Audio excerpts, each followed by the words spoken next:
Grabe naman ang ginawa dito ni Tyrese Maxey. Gumawa lang naman siya ng 19 points sa first half.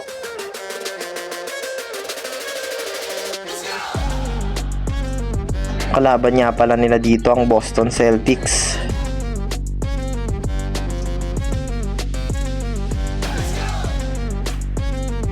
Gandang play nila dito, screen sabay tres ni Tyrese Maxey. Bang! Pasok yan. Dito nga tres na naman by Maxey. Bang! Pasok yan.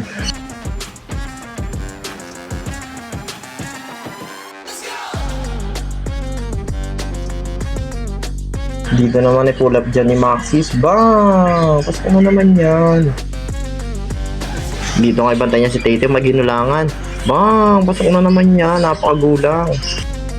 Sabay mo ng driving layup. Boom! Pasok na naman yan.